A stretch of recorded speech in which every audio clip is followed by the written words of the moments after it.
Okay friends, आज आहे 4 मार्च 2022ला तुमचा क्लास 12चा इंग्लिशचा बोर्ड पेपर आज झाला. तर विद्यार्थी मित्रांनो, या व्हिडिओमध्ये आपण जे आहे या क्वेश्चन पेपरचं पूर्ण सोल्युशन बघणार आहोत, जेणेकरून तुम्हाला समजणार आहे, अंडरस्टँडिंग होणार आहे की आपल्याला खरंच इंग्लिशच्या पेपरमध्ये आज किती मार्क्स मिळाले. तर तुम्हाला एक काम करायचं आहे, सर्वात अगोदर जो तुम्ही तो क्वेश्चन पेपर तुमच्या जवळ आहे तो तुम्हाला घ्यायचा आहे. तुमच्या जवळ व्हिडिओ बघण्यासाठी व्हिडिओ पॉज करा आणि क्वेश्चन पेपर घेऊन घ्या. नंतर तुम्ही टिक करा कोणत्या आन्सर कोणतं करेक्ट आहे, कशा प्रकारे आपल्याला मार्क्स इथे मिळालेले आहेत. ओके, नंतर बघा विद्यार्थी मित्रांनो, चला आपण सोल्युशनला स्टार्ट करूया. पण त्या अगोदर विद्यार्थी मित्रांनो, माझ्या खूप विद्यार्थ्यांशी इथं कॉन्टॅक्ट झाला, तर त्यांनी सांगितलेलं आहे की जो पेपर होता तो मॉडरेट लेवलचा होता, जास्त हार्ड नव्हता आणि जास्त इझीसुद्धा नव्हता. मॉडरेट लेवलचा इथं क्वेश्चन पेपर आला होता. तर चला बघूया आपण जे आहे क्वेश्चन जे आहे त्याचं ॲन्सर. बघा इथं सर्वात अगोदर तुम्हाला सेक्शन 1 आलेला होता, ज्यामध्ये तुम्हाला सीन पॅसेज होता आणि सीन पॅसेजवरती तुम्हाला इथं ॲक्टिव्हिटी होती. बघा पहिली ॲक्टिव्हिटी होती A1ची तुम्हाला ट्रू फॉल्सची ॲक्टिव्हिटी होती. बघा ए जे होतं ते ट्रू होतं, बी इथं फॉल्स, सी नंबर फॉल्स आणि डी नंबर इथं ट्रू होतं. नंतर A2 ॲक्टिव्हिटी आहे, यामध्ये तुम्हाला अरेंज करायचे होते सेंटेन्स. नंतर अरेंज कशा प्रकारे होते बघा, हे बी नंबरचं जे होतं ते 1 नंबरला, नंतर जे आहे तुम्हाला ए नंबरचं होतं ते 2 नंबरला, नंतर जे 4 नंबरला डी नंबर होतं ते तुम्हाला 3 नंबरला, नंतर सी होतं ते 4 नंबरला. म्हणजे अशा प्रकारे तुम्हाला जे आहे अरेंज करायचे होते, फक्त अरेंज करायचे होते. ओके, नंतर जे आहे तुम्हाला इथं A3 क्वेश्चन होता, तो म्हणजे गेस म्हणजे काय, हे जे तुम्हाला 2 सेंटेन्स दिले आहेत, एक मार्क्ससाठी हा क्वेश्चन होता. तर तुम्हाला याचं मिनिंग तुम्हाला शॉर्टमध्ये लिहायचं होतं. 2 ते 3 ओळीमध्ये जर तुम्ही लिहिलेलं असेल तर तुम्हाला 1 मार्क्स तुमचा कन्फर्म आहे. आणि जर तुम्हाला याचं मिनिंगसुद्धा कळालं नसेल पण तरीसुद्धा तुम्ही काही ना काही इथं 1 किंवा 2 ओळी लिहिलेल्या असतील तर तुम्हाला हाफ मार्क्स म्हणजे 1 मार्क्स तुमचा इथं कन्फर्म झालेला आहे. ओके, नंतरची ॲक्टिव्हिटी बघा, तुम्हाला इथं होता पर्सनल रिस्पॉन्स हा खूपच इझी होता. यामध्ये तुम्हाला एक कंडिशन देण्यात आली होती की तुम्ही फॉर एक्झाम्पल कन्सिडर करा, सपोज की तुम्ही एका हॉटेलचे मॅनेजर आहात आणि त्यामध्ये एक पुअर बॉय तुमच्या हॉटेलमध्ये जेवण करायला येतो. तो जेवण करतो, डिनर करतो आणि पण काय होतं की त्याच्याकडे पैसे नसतात आणि म्हणून तुमची इथं रिॲक्शन काय असेल की त्याच्याजवळ पैसे नाहीत आणि त्यांनी जेवणसुद्धा केले. तर इथं तुमची रिॲक्शन अशी असायला हवं पाहिजे की पॉझिटिव्ह, म्हणजे ठीक आहे तुझ्याजवळ पैसे नाही आहेत तर तू जेवला, ठीक आहे तू आता जाऊ शकतोस, म्हणजेच तू पैसे नाही भरले तरी चालतील. अशा प्रकारचा पॉझिटिव्ह ॲटिट्यूडने तुम्ही इथं लिहिलेलं असेल. 2 मार्क्ससाठी तुम्हाला इथं पर्सनल रिस्पॉन्स होता. जर तुम्ही पूर्ण एक पेजसुद्धा चांगल्या प्रकारे लिहिले असेल तर तुम्हाला आउट ऑफ मार्क्स इथं मिळू शकतात. ओके, नंतर बघा इथं क्वेश्चन होता A5 होता लँग्वेज स्टडीचा. यामधून तुम्हाला बघू शकता खूप इम्पॉर्टंट 2 सेंटेन्स आलेले होते. ते तुम्हाला एकदम सिम्पल फॉर्ममध्ये लिहायचे होते. सिम्पल फॉर्ममध्ये म्हणजे कसे, तुम्हाला इथं तुम्हाला दिसत असेल सिम्पल फॉर्म कशा प्रकारे लिहायचं होतं. तर पहिल्याचं तुम्हाला लिहायचं होतं, on the opposite side of the street वाज ॲन अनप्रिटिशियस रेस्टॉरंट. नंतर सेकंडचं लिहायचं होतं, main who smash Windows refrain from remaining to chat with the police. तर हे त्याचे ॲन्सर होते सिम्पल सेंटेन्स. आणि नंतर तुम्हाला इथं ॲक्टिव्हिटी होती, तर ती म्हणजे A6 व्होकॅब्युलरीची. बघा यामध्ये तुम्हाला मॅच दी पेअर हा क्वेश्चन आलेला होता. यामध्ये तुम्हाला ए म्हणजे गिब्रिश याचं ॲन्सर जे होतं ते होतं मिनिंगलेस स्पीच. नंतर बी इन्हान्समेंटचं इथं मॅच दी पेअर होतं, तर ती म्हणजे मॅजिक. नंतर अरेस्टचं नॅब आणि पिचचं तुम्हाला इथं थ्रीव. अशा प्रकारे मॅच दी पेअर तुमच्या इथं राईट होत्या. नंतर तुम्हाला इथं खूपच इझी क्वेश्चन आलेला होता, तर तो म्हणजे की डू ॲज डायरेक्ट. ओके, हा क्वेश्चन मी तुम्हाला सांगितलेलं होतं, तुम्ही करून जायचं आहे सर्व काही. बघा डू ॲज डायरेक्ट आलं होतं, यामध्ये तुम्हाला ॲन्सर मी इथं दाखवतो. 3 इथं क्वेश्चन आले होते एक मार्क्ससाठी. बघा यामध्ये तुम्हाला ॲन्सर पहिल्याचं होतं, we must accept our life gracefully. नंतर जे आहे तुम्हाला इथं सेकंडचं होतं, नो सुनर डीड किंवा हॅडसुद्धा वापरले चालले असते, डीड किंवा हॅड दोनपैकी एक. No sooner did or had I entered the post office than the postmaster presented me with a telegram. नंतर 3 नंबरचा इथं तुम्हाला इथं रेहॉटिकल क्वेश्चन इथं तुम्हाला तयार करायचा होता. तर तो म्हणजे does the mother look after her child question mark, असा क्वेश्चन तुम्हाला इथं तयार करायचा होता. नंतर बघा तुम्हाला इथं इझी क्वेश्चन आला होता, एकदम इझी. तर तो म्हणजे की स्पॉट द एररचा.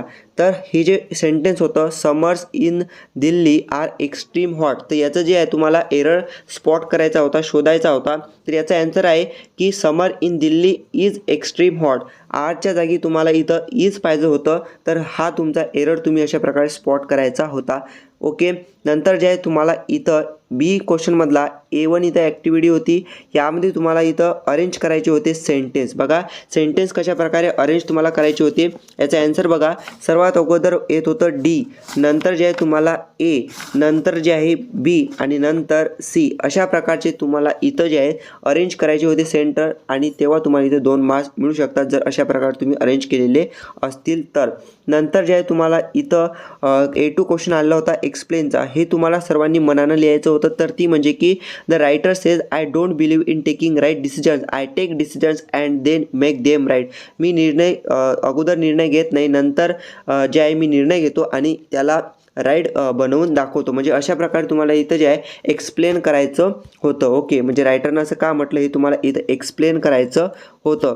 ओके, नंतर जे आहे तुम्हाला इथं A3 क्वेश्चन होता, तर तो म्हणजे Ratan Tata decided to sell his passenger car business. तर हे तुम्हाला तुमच्या पॅरेग्राफमध्येच इथं तुम्हाला मिळत आहे. ओके, तर ते तुम्ही बघून घ्यायचं इझिली आहे. नंतर जे आहे A4 क्वेश्चन आहे, तुम्हाला बघू शकता की right decision at the right time is important success, express your opinion.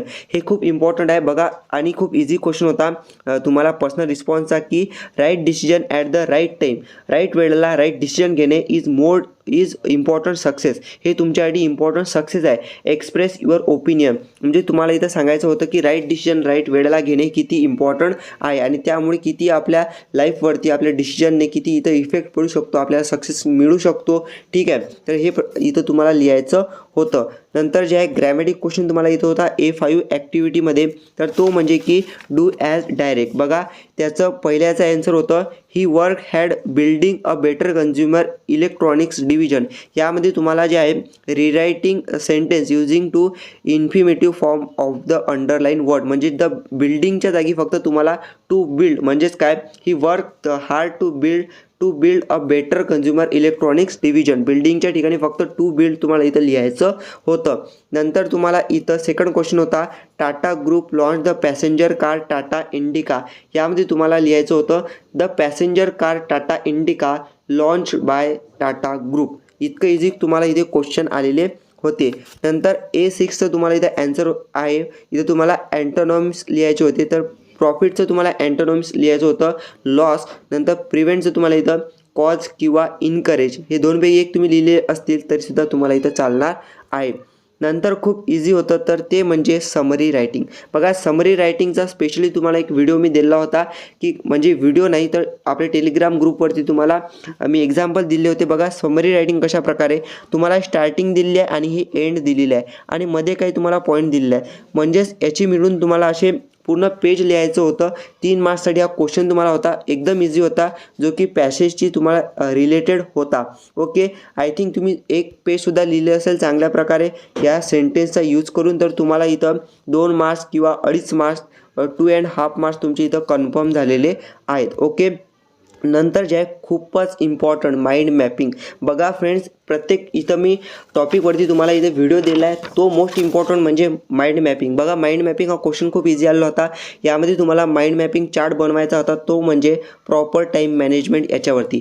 आता तुम्ही प्रॉपर टाईम मॅनेजमेंट कशाचा बनवणार? तुम्ही स्टुडंट आहात, तर तुम्ही बघू शकता इथं मी म्हणजे इथं 3 मार्क्ससाठी तुमचा क्वेश्चन आहे. तुम्ही बघू शकता मी इथे ॲन्सर पूर्ण लिहिला आहे, तो म्हणजे प्रॉपर टाईम मॅनेजमेंट. यामध्ये बघा तुम्हाला काही पॉईंट सांगितलेले आहे जे यूज करायचे, ते म्हणजे using title connect your thoughts. इथं टायटल कोणतं यूज केलं? Proper time management. नंतर second point use your design for branching and general structure. आपण आपली डिझाईन स्क्वेअरवाली इथं यूज केली, रेक्टँगलवाली. नंतर try making 2 to 3 main and 2 to 3 sub branches. आपण 3 इथं मेन ब्रांच तयार केल्यानंतर 3 इथं सब ब्रांच तयार केल्या, जेणेकरून आपल्याला आउट ऑफ मार्क्स इथं मिळतील. बघा इथं प्रॉपर टाईम मॅनेजमेंटसाठी इथं आपण फॉर स्टडी, प्लेइंग आणि अदर ॲक्टिव्हिटीजसाठी इथं केलं आहे. फॉर स्टडी इथं सॉल्विंग न्यूमरिकल्स, ऑनलाईन लेक्चर्स आणि ईच सब्जेक्टसाठी स्टडी करण्यासाठी इथं प्रॉपर टाईम मॅनेजमेंट केला, म्हणजे अशा प्रकारे आपण दाखवलेलं आहे चार्टच्या माध्यमातून. नंतर प्रॉपर टाईम मॅनेजमेंट इथं प्लेइंग म्हणजे खेळण्यासाठी, इनडोअर गेमसाठी, आउटडोअर गेमसाठी, विथ फ्रेंड यांच्यासोबत खेळण्यासाठी प्रॉपर टाईम मॅनेजमेंट. नंतर अदर ॲक्टिव्हिटीजमध्ये टीचिंग स्मॉल फ्रेंड्स, म्हणजे तुम्ही आता 12thमध्ये आहात, तुमच्यापैकी काही जण इथं तुमचे लहान ब्रदर असतील, सिस्टर असतील, त्यांना टीच करत असतील त्यांना सांगत असतील किंवा तुम्ही जे आहे अशाच प्रकारची तुम्हाला जे आहे तुम्ही टीचिंग करत असाल, नंतर वॉचिंग टी व्ही, ट्रॅव्हलिंग अशा प्रकारचे तुम्ही अदर ॲक्टिव्हिटीजसाठी टाईम मॅनेजमेंट करत असाल, जर तुम्ही हे सुद्धा लिहिलेलं असेल तर तुम्हाला जे आहे 3 मार्क्स तुमचे कन्फर्म अशा प्रकारे तुम्हाला मिळणार आहेत. नंतर आपण आता सेक्शन 3 बघणार आहोत, राईट. आणि बघा तुमचा इथं सेक्शन 3 जो होता तो 16 मार्क्ससाठी 16 मार्क्ससाठी तुमचा होता. बघा ज्यांनी माझे व्हिडिओ बघितले ना, मी इथं कन्फर्म सांगू शकतो तुम्हाला 16 मार्क्स इथं मिळालेलेच असतील. ज्यांनी इथं माझे व्हिडिओ बघून प्रॅक्टिस केलेली असेल नक्कीच त्यांना 16 मार्क्स इथं मिळणारच आहेत. ओके, बघा इथं क्वेश्चन 4 मधला ए मधला पहिला क्वेश्चन होता. बघा मी इथं रीड करत बसत नाही, डायरेक्टली सांगतो की इथं क्वेश्चनमध्ये तुम्हाला असं दिलं आहे की तुम्ही इथं गोपाल आहात. कोण गोपाल? म्हणजे रिसेप्शनिस्ट आहात एका कंपनीमध्ये आणि तुमच्याजवळ मिस्टर देशमुख नावाचा एक व्यक्ती येतो सेल्स रिपोर्ट तुमच्याजवळ देण्यासाठी.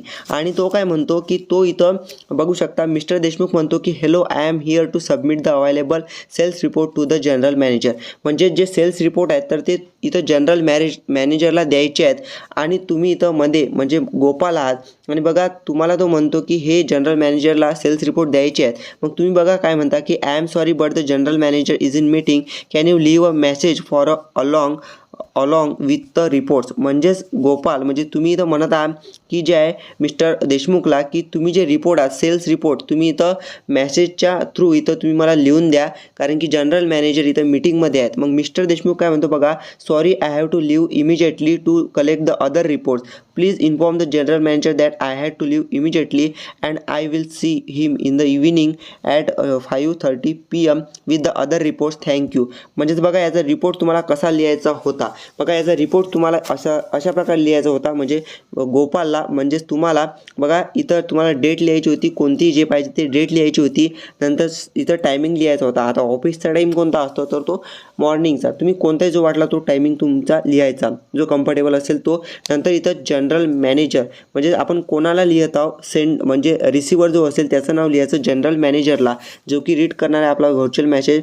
आणि नंतर बघा याचं जे होतं सोल्युशन म्हणजे की hello sir, mister Deshmukh leave immediately to collect the other reports, he gave me sales report to handed you and he will meet you in the evening at 5:30 PM with other reports. आणि खाली गोपाल हे name म्हणजे जे sender आहे त्याचं नाव.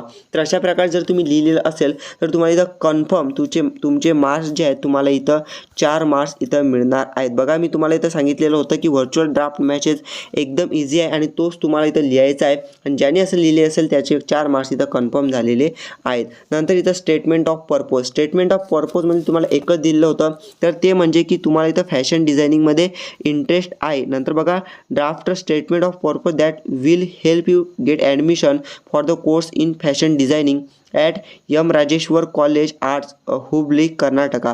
म्हणजेच तुम्हाला इथं M Rajeshwar college arts Hubli Karnataka इथे ॲडमिशन घ्यायची आहे, कारण की तुम्हाला फॅशन डिझायनिंगमध्ये इथं इंटरेस्ट आहे. मग तुम्हाला स्टेटमेंट ऑफ पर्पज कसं लिहायचं होतं की तुम्हाला इथं आपण कशी रिक्वेस्ट करतो की तुम्ही कोणकोणत्या कोर्सेसमध्ये इथं फॅशन डिझायनिंगची कोर्सेस केलेले आहेत, नंतर अजून काय तुम्ही ट्राय केलेलं आहे की जेणेकरून फॅशन डिझायनिंगमध्ये तुमचा इंटरेस्ट आहे तो अजून इम्प्रूव्ह होणार. तर अशा प्रकारचं सर्व काही तुम्हाला इथं स्टेटमेंट ऑफ पर्पज लिहायचं होतं, जेणेकरून तुम्हाला इथं इझिली मार्क्स तुमचे स्कोर झालेले असतील जर तुम्ही अशा प्रकारे लिहिलेलं असेल तर. नंतर इथं ग्रुप डिस्कशन होतं. कशा प्रकारे बघा ग्रुप डिस्कशन तुमच्या फ्रेंड्ससोबत इथं तुम्हाला लिहायचं होतं लाईक्स डिसलाईकबद्दल. आणि कशाचा टॉपिक होता की तुम्हाला इथं short group discussion in the form of dialogue telling the importance of reading for enhancing knowledge. म्हणजे रीडिंग खूप इम्पॉर्टंट आहे, इन्हान्सिंग द नॉलेज वाढवण्यासाठी रीडिंग खूप इम्पॉर्टंट आहे. यावरती तुम्हाला डायलॉग रायटिंग करायची होती. जर तुम्ही केलेली असेल चांगल्या प्रकारचं तुम्हाला इथं 4 मार्क्स मिळालेले असतील. आणि बघा मी तुम्हाला इथं अगोदरच सांगितलेलं होतं की तुम्हाला इथं रायटिंग स्किलमध्ये काय काय लिहायचं होतं. त्यामध्ये मी तुम्हाला सांगितलेलं होतं की व्हर्च्युअल ड्राफ्ट मॅसेज तुम्ही लिहा, खूप इझी आहे. आणि बघा तोच खूप इझी तुम्हाला आलेला क्वेश्चन होता, बाकीचे थोडेफार तुम्हाला हार्ड नक्कीच गेलेले असतील. नंतर जो आहे तुम्हाला बी मधला क्वेश्चन आलेला होता. बघा मी तुम्हाला बी मध्ये एक क्वेश्चन सांगितलेला होता, तो म्हणजे इंटरव्ह्यू क्वेश्चन. बघा काही जणांनी रिपोर्ट रायटिंगसुद्धा लिहिलेलं असेल, ते सुद्धा इझी होतं आणि ईमेल रायटिंगसुद्धा इझी होता, ठीक आहे. पण मी इथं डायरेक्टली तुम्हाला इंटरव्ह्यू क्वेश्चन देतो.